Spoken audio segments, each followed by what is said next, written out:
Hi, my name is Kay Sutha. I am a business strategist and I will be your host. In this podcast, I'll be getting raw, real, and relentless whilst interviewing successful entrepreneurs from all over the world who specialize in different aspects of business. We'll cover the 5 main pillars of business, which are sales, marketing, finance, operations, and leadership, but not forgetting mindset, live and digital events, plus much, much more. You will gain insights, tips and tricks, and discover jaw-dropping actionable steps that you will be able to put in place for your business right away.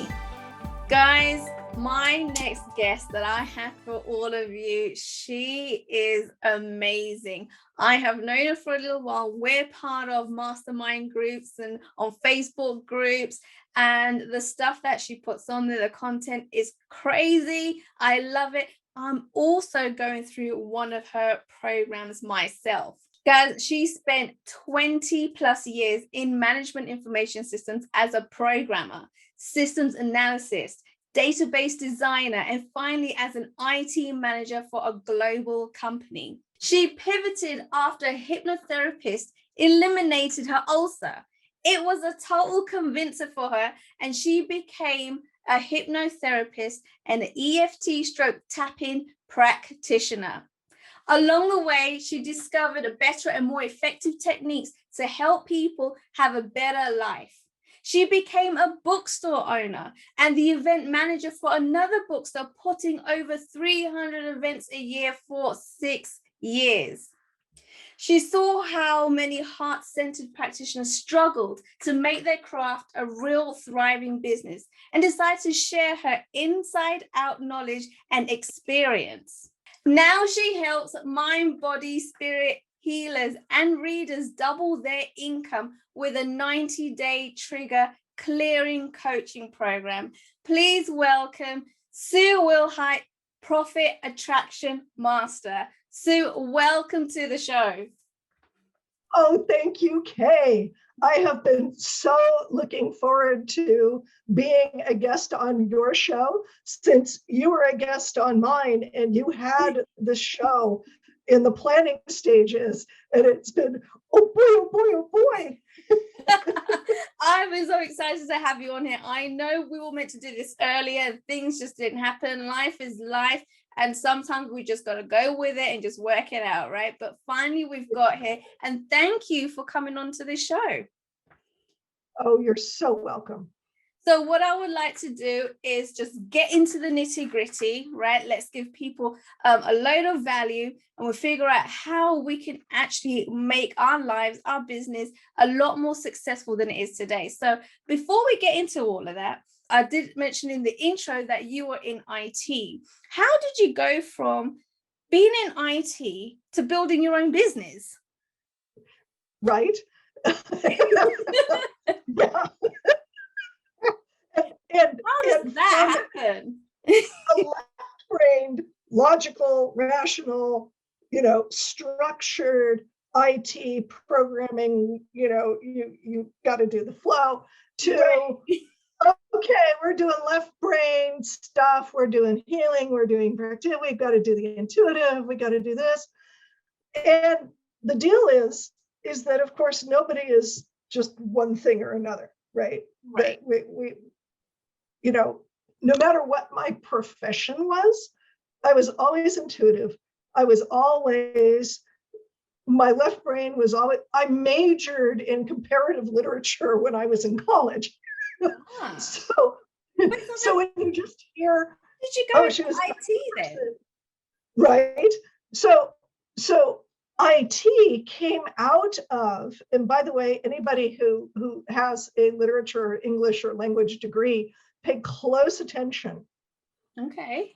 Write papers where you have to do analysis of hidden themes and teasing out what the structure is and what did the author mean by that stands you in very good stead when you're doing programming, because you have to start at the beginning, go on through the middle, make sure all the things tie together, no spaghetti cut off into weird directions, right?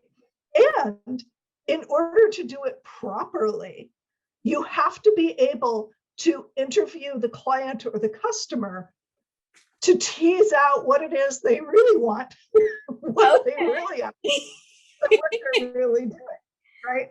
So my motivation in all of that was always to use the programming as a tool to make people's lives better.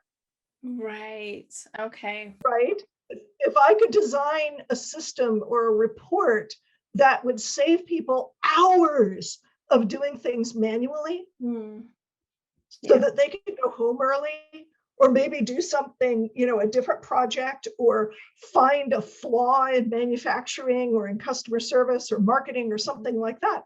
If they could get to that quicker, bingo. That's what I wanted. So becoming a hypnotherapist after the wonderful hypnotherapist took away my ulcer was kind of a logical extension.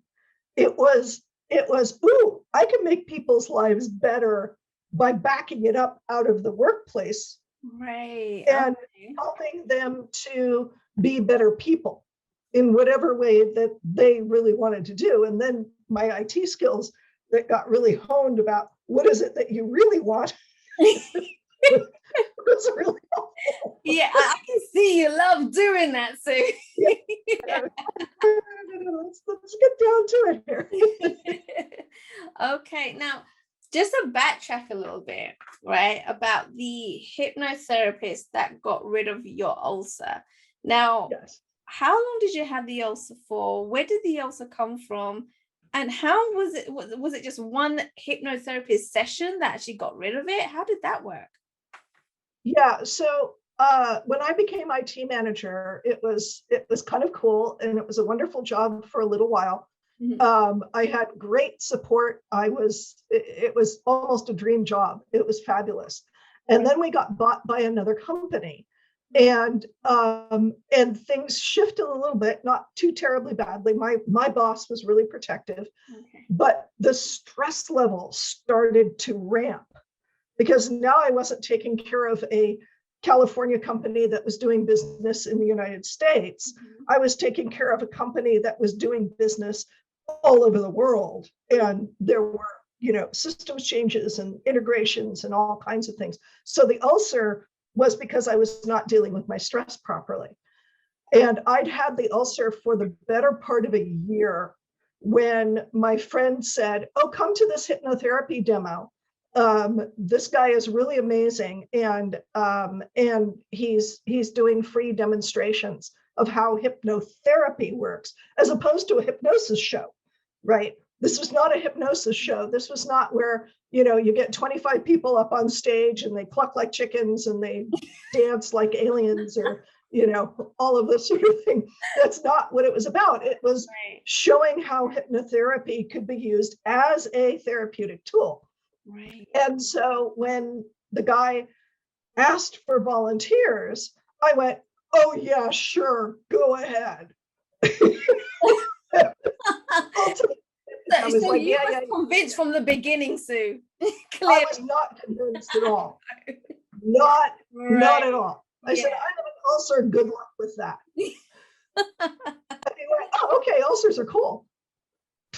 What? Okay. All right. I can't tell you exactly what it was that got rid of the ulcer, because he demoed 5 different techniques on me. Oh, wow. And I don't know which one was ultimately, or whether it was a combination or whatever, but it was about an hour and a half of him, going, okay, we're going to do this now, and we're going to do this now, and we're going to do this now. And I came out of it with no ulcer.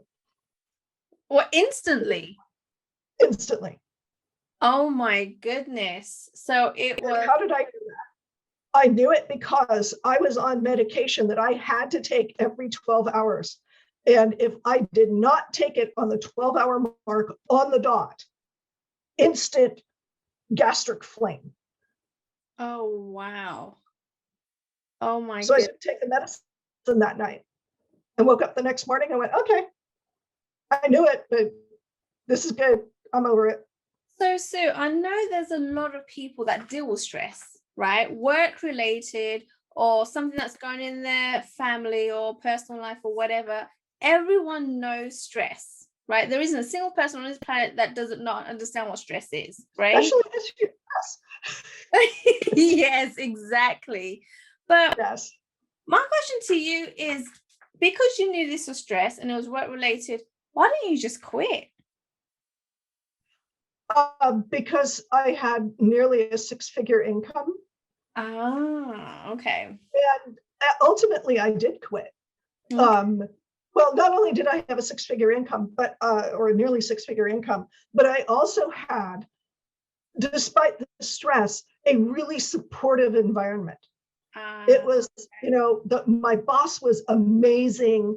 The people I worked with were amazing. The team was just really grand. It was just, I was taking on all of the responsibility for, for everything. And so, and to be fair, this was in the late 90s or the middle of the 90s, when self-care and stress management and all of this sort of thing, especially in the Silicon Valley, was just unheard of. It was like, yeah, we know you're stressed, whatever. Right. My boss is really good about it. Go take a mental day off. It's fine. Don't worry about it. And I always took off a week at Christmas, and went up. I had a cabin in the hills and went off for a week with no devices and no nothing. But that wasn't enough. Okay. It was still my own mental and emotional commitment to the responsibility that was getting in my way. So tell me this, does hypnotherapy get rid of stress altogether then? Does that mean I would never stress out? No.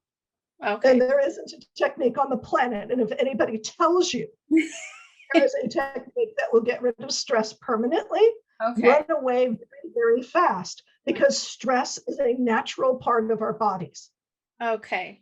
All right. And so we need to feel that emotion at some of the time. Right. Just prolonged, maintained stress over months and years. Right. That's bad. That's not what we're designed to do. Got it. And actually, I tell you a really fun brain thing. Go for it. To hypnotherapy, I really got into neuroscience and neurobiology, and thought, this is so cool. The brain is so amazing. You don't know anything about it, roughly. So our bodies are designed that when we have a strongly felt emotion, so let's say you stub your toe, okay, right? You stubbed your toe and you go, oh, word. Right. I've done that. I've done it. Right? I think everybody's done that. Yeah. Right? The body is designed to have a 90-second reaction time. Your body is designed to go, oh my God, stressor, stress, relax, go away. The problem is that we've got these other parts of our brain that get in the way. When you stub your toe, you've probably forgotten about it in 90 seconds. But let's say somebody cuts you off on the freeway. Oh, yes. Right? You go, word, you stupid, and you keep going. Well, those words will be a lot stronger than what you said, but yeah, there'd be a lot of words coming out. You're going to think about it for 5, 10, 15 minutes, maybe the whole day. Something will go, oh, that person cut me off. I can't believe they did that. Right. And you're hanging on to it. And so cortisol, which is the stress hormone, sticks around in your cells. Oh, I see. And the more that you have that pattern, the more the cortisol sticks around, the more damage cortisol does to your body. Interesting. Okay, that's definitely good to know, and that's something that I've learned there as well. So thank you so much for sharing that. So I heard that you have the ability to do exactly what you've been saying. That's to clear emotional triggers. Can you Yes. explain a little bit more about what that actually means? Yeah. So after, I'm going to do a little bit more history just to make it more logical. So after becoming a hypnotherapist, I was hooked on finding the best possible way for people to become better, right? Okay. This was now my quest. It just kept going. So I explored every technique under the sun. I mean, I have been, partly because of my experience being an event manager and booking people, I have been introduced to just about every technique there is for personal growth and change. Okay, around the world.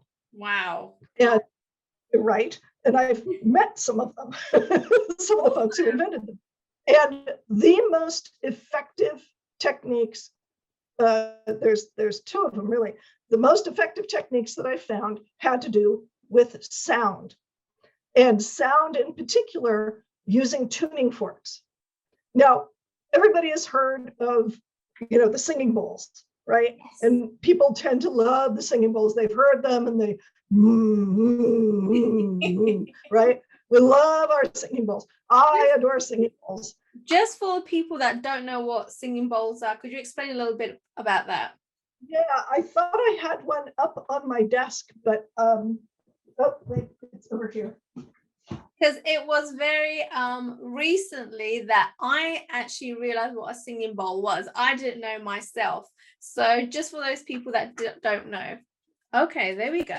So this is a singing bowl. It's made out of brass, and it is specially designed to hold a tone. And what you can do is you can either strike it, or let's see if I can do this. Okay. Yeah. So it's not giving off the best tone right now, because usually I have it on a solid surface, not on my hand. Okay. But when you stroke it like that, it causes a tone and it rings, and that's why they call it a singing bowl. But singing bowls are very unprecise. They have tones, but they're not tuning forks, which is what I use. Okay. A tuning fork is manufactured to produce one tone, and that's the tone. Okay. And tuning forks also, they produce that tone, but they also produce the octave above and below. So you're actually getting the main tone, but you're getting an overtone and an undertone. Okay. Singing bowls have tones all over the place. Right. Okay. There are computer generated frequencies that claim to be pure tones, and you can get like a 528 frequency on the computer, but that does not have the overtones and undertones, which are actually part of what end up becoming the stress reliever.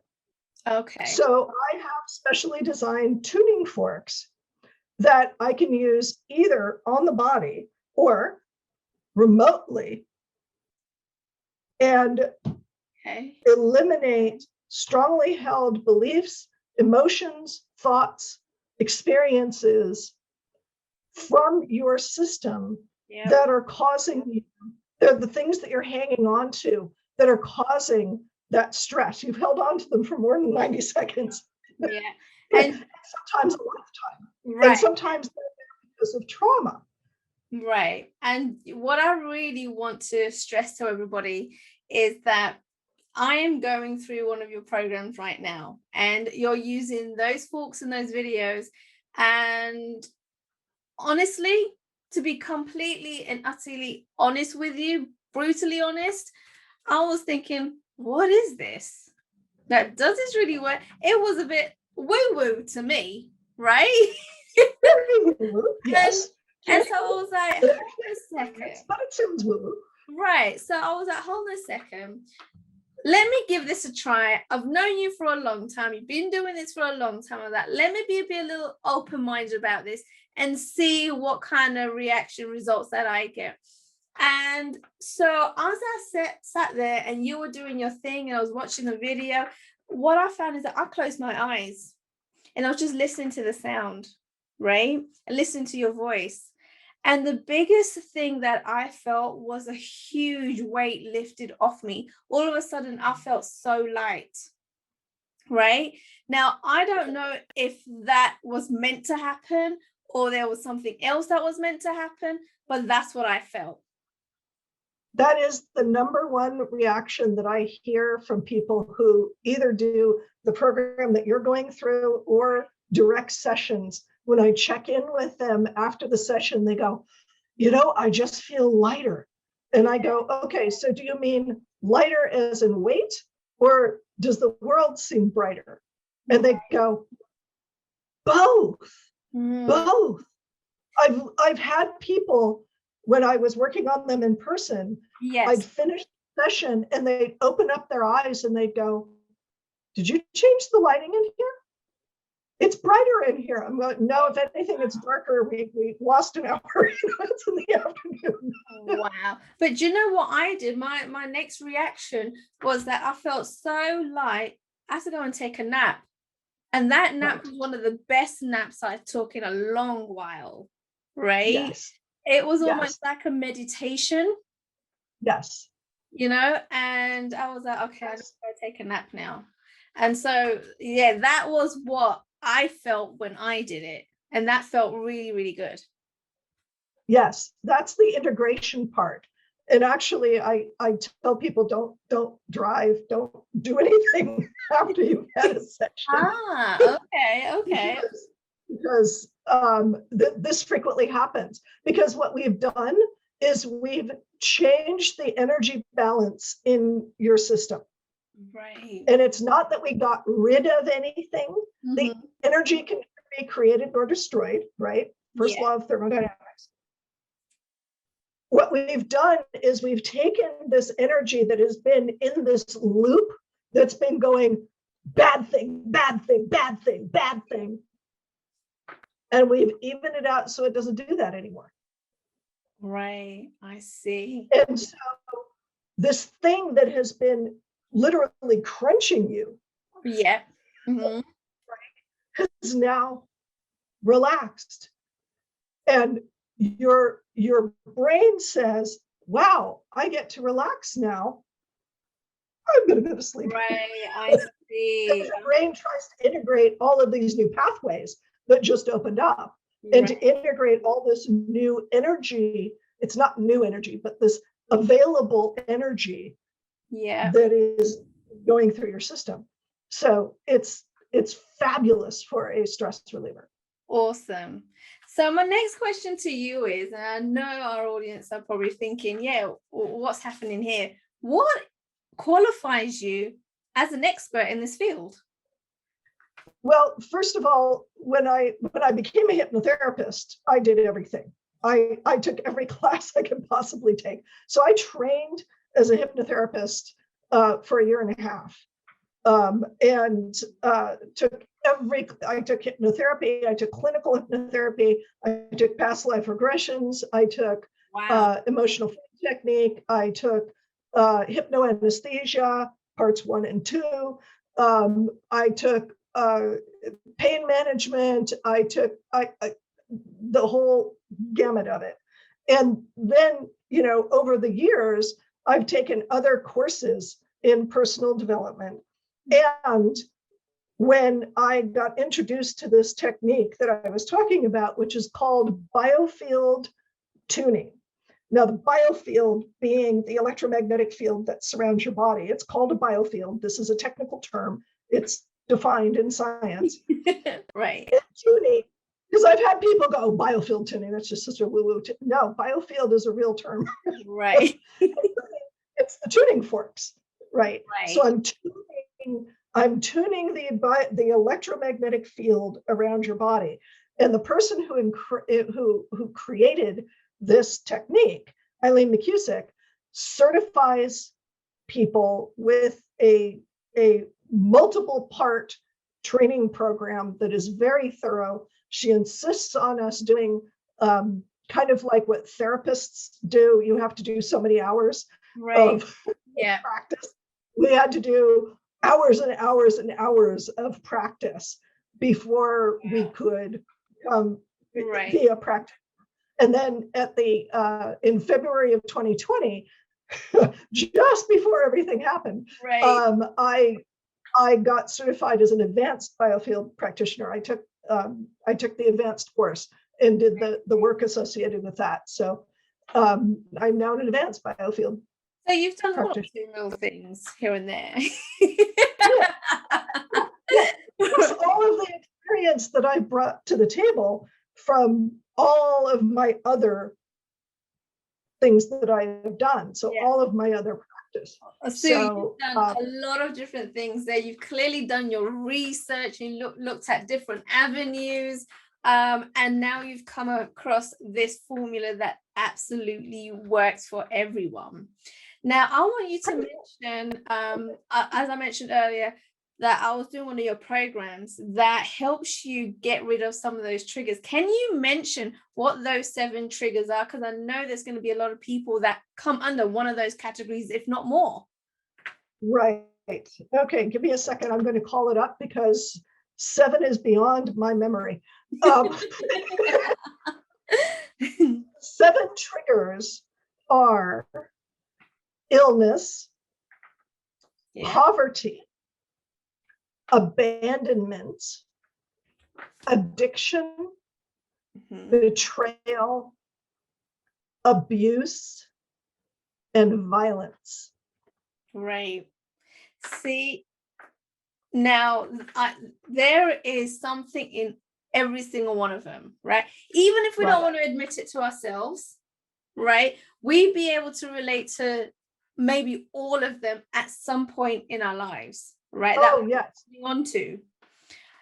And so being able to have that freed from you and, just kind of sitting there and listening to the tones and everything and how much lighter that makes you. I mean, there was a couple of modules that I did that I didn't think I was affected. I was like, oh no, I probably don't have anything there. And when I did it and I felt lighter, I was like, oh, holy crap, clearly there's something is there, Right. Because here's the cool part. It doesn't necessarily belong to you. It might belong to one of your ancestors. That's right. You did mention that in the video. Yeah. Right. Because one of the things that is being researched now is how strongly held emotions, thoughts, and beliefs can, in a certain way, get written into the DNA. Yes. So you can inherit them and they can skip a generation. So you could have, your great grandfather could have been abused, could have had, some kind of an abusive situation, which is both violence and abuse and probably betrayal, right? And did enough work so that maybe he didn't pass that on to your grandfather, but it's in the DNA. It got written to the DNA. That to me is insane that this can be passed on to your DNA. No one really ever talks about that. You don't even realize that that's even possible to have emotions spread down to your DNA. So it's so vital that whatever we've got going on with us, whatever's been passed down to us, that we need to deal with it so we don't pass it down even more. Yes, exactly. Absolutely. So bringing that to mind, what can you teach the audience today that they can apply immediately so they can have something or dip themselves in have their toes dipped in water and try this method out, right? That they can apply immediately. Yeah. So one of the things that is really helpful, there's actually 2 things. I'll give you a bonus too. Awesome. So there's a technique that I teach, that's about releasing negative thoughts that are hanging into your head. Yeah. And it's a 3-part really fast thing. The first thing is to become aware of it, which is the hard part. The second part, and this is where most people who teach this go wrong. The second part is to think of something neutral. What does that mean? Don't oh my God, I feel like crap, to, okay, I'm going to think about a sunset. You can't do it. Your brain won't go there. Right. It's like trying to make a U-turn at 70 miles an hour. You're going to crash, right? You can't do it. What you do is you notice the negative thought and you think about a doorknob, or you think about, a teaspoon, or you think about, a table lamp, something that has no emotional connotation whatsoever. And you think about that. Right. And then you go to a positive thing. And those two things, the neutral thing and the positive thing, you must choose ahead of time. You must say, okay, when I notice a negative thought, I'm going to think about door hinges.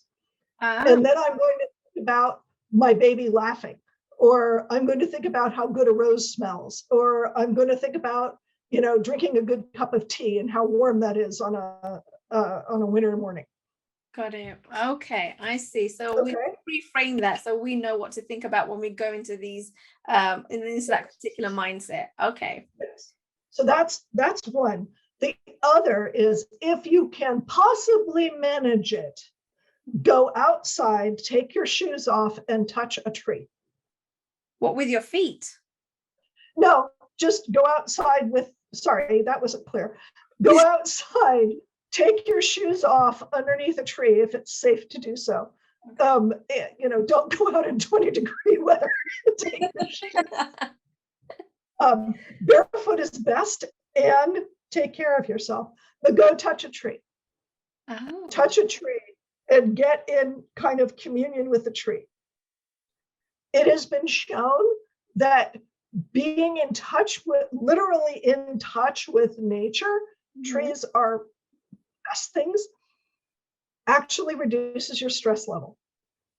Okay. So if you focus on the tree, you just bring your mind around to the tree and you notice the bark, you notice how it smells, you notice what it feels like under your skin, you notice the tree. So we really need to be a lot more outdoorsy than we are. And if you're stuck behind a laptop at working from home, it's not going to be any good for you. We need to get ourselves out. Absolutely. Okay. Awesome. So if people want to kind of get hold of you, actually, no, I'm jumping the gun there. I would love for you to tell our audience about a couple of success stories that you've had with recent clients. Yeah. So speaking of ancestry, so one of my clients who has gone through my program, she was the daughter of somebody who is a very, very successful entrepreneur. And he had his business, and she was to be raised in his business and do his thing and be, well, first of all, she was female, so that was kind of a problem for him. Right. But he dealt with it, and it was like, yeah, you're my daughter, but we can, we'll make this work. Okay. And so there was this not being accepted for who she was. Wow. And the expectation was she was going to be, part of his company. Mm-hmm. And when she got into her 20s and 30s, it was like, well, you know what, Dad, this is all very well and fine, but I think I have another path. And Dad was not okay with that. Mm-hmm. Right. It took her 10 years. She was struggling for 10 years to try to break away. And then she met me. I mean, this sounds like a commercial, and it is. And then she met me. And I worked with her to release the old family patterns of expectations of, having to do it, because this is a business that had actually been in the family for a while. Okay. And the family, the expectations, what I call the overshadowing of her father over her and stifling her creativity. And she called me one day and she goes, I just realized I don't have to do what my father says. Oh, wow. It sounds like, well, duh, but really for her, she got it at a cell level. It was like she woke up after a session and went, I don't have to do what he says. I could go off and do my own thing. Okay, so now next sessions, we're going to start working on doing my own thing. What do I have to do? Amazing.